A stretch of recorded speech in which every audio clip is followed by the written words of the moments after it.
So I want to welcome you to the first Breakfast with the Bible, Breakfast on the Road. It's not going to be as long as the regular series, but I was thinking about adding some little videos here and there.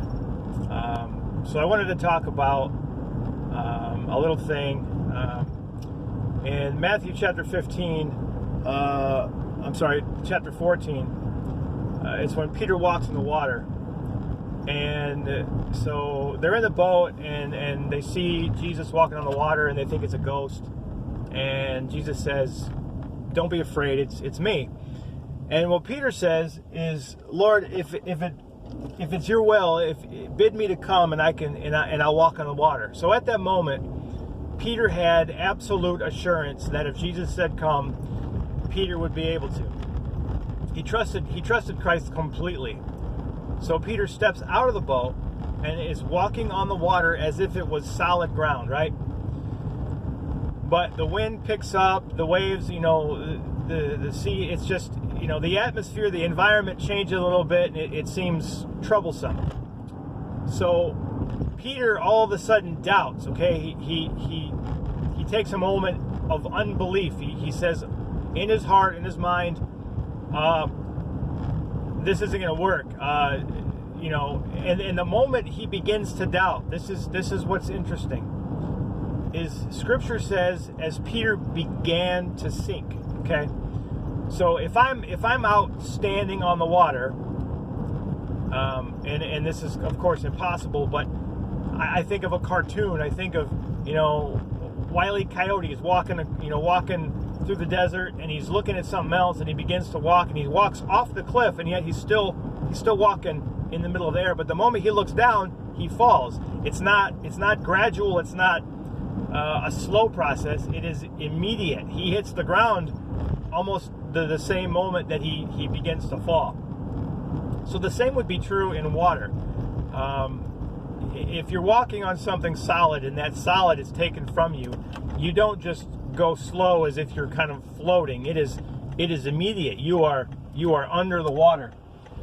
So what I think is a good picture is that Peter began to sink. Okay, he had time to say, "Lord, save me."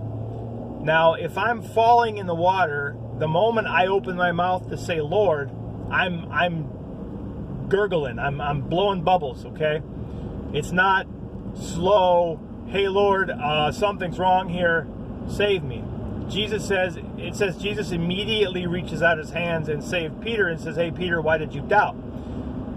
So what we look at is this process of sinking.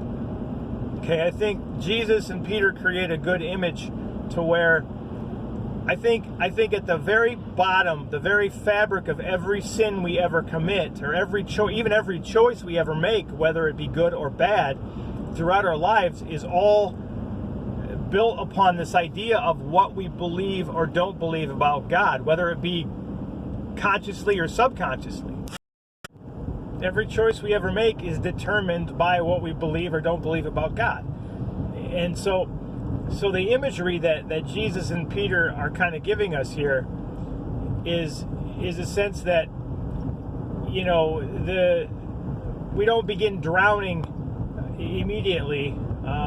And Peter gives us a good example, or a good practice, is to be aware of our surroundings, be aware of our walk, as you would say, be aware of where our feet are going, be aware of the ground we stand on, be aware of our foundation, and keep our eyes open to this sense of sinking, this sense of going under.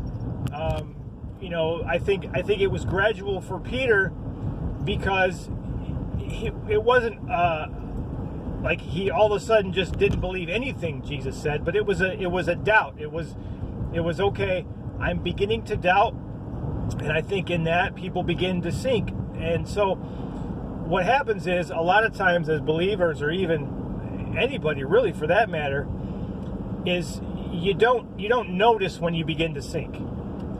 And then you don't cry for help, you don't call on God until you're on your last breath, until you're almost out of oxygen. So So Peter doesn't wait till he's under the water to say, okay, now something's wrong, Lord, help me. He notices a change. He notices he's not secure, he's not safe anymore. He doesn't feel safe. And so we need to take Peter's example and say, okay, the moment I feel like I've got any doubt, I've got any unbelief, I've got anything that makes me question God and his goodness, or his desire to help me grow, his desire to complete me, as Scripture would say, his desire for my good, is when we recognize that we're sinking, that we call to God. We say, okay, yes, Lord, I'm not where I was. I feel like, I've lost something. I've missed something. I'm not drowning yet, but I can tell that if I continue this process, this pattern, that I will eventually sink and drown. So what I like about this imagery is it goes against what our natural inclination of belief and standing on water would be. Is the moment that you can't do it anymore, you're under. But it's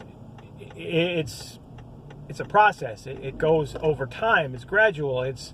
I begin to doubt. I begin to distrust, and then the seed is planted, and then I water it and I cultivate it to where, David himself didn't. His first sin wasn't his sin with Bathsheba. It started long before that with compromise. So these things that all of a sudden come out, he began to sink a long time before that. So what happens in our lives is we'll wait until the very last moment to cry out to God, to ask God to help. When in fact, Peter is showing us that the moment we see ourselves stumble or sink or have any kind of doubt or whatever it might be, is to recognize it immediately and cry out to God.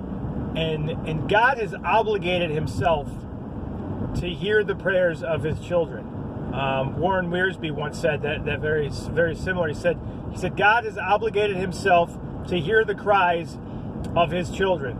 So if you cry out to God in desperate need, and it doesn't even have to be desperate, if you notice you're sinking, cry out then, and it won't get to the point of desperation.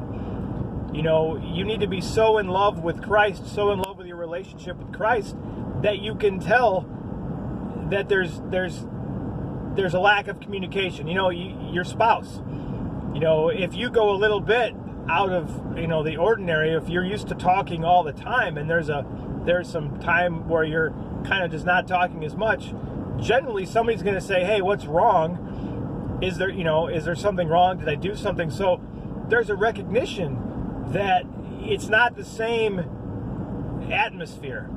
So we need to have that same kind of relationship with Christ, to where I can recognize when the open communication is kind of stifled. And of course, the stifling would be my fault or our fault, because Christ never, his availability never changes. So what I want us to really ponder is this idea that Peter is giving us an example to be so aware of our walk, so aware of our steps, that the moment something changes, the moment we begin to feel like we're on shaky ground, or we're on sinking sand, or what have you, we cry out to God for help, to say, hey, steady my walk, because I noticed something different. Okay? And so that's what I want to leave you with. I hope you enjoyed this shorter version, this shorter message. Not really sure how often I'll do it, but I like the idea of kind of adding some stuff in the middle here, so you're not waiting a whole week for a new one. So again, I thank you for listening, thank you for watching, and I encourage you to give me some feedback, give me some comments, so I know if it's benefiting anybody. ultimately I leave it in God's hands and trust that what I'm doing is His will, and it's being effective in the right places. But again, I encourage you, please feel free to let me know if you agree or disagree, or just have anything to say about it. Okay? Thank you.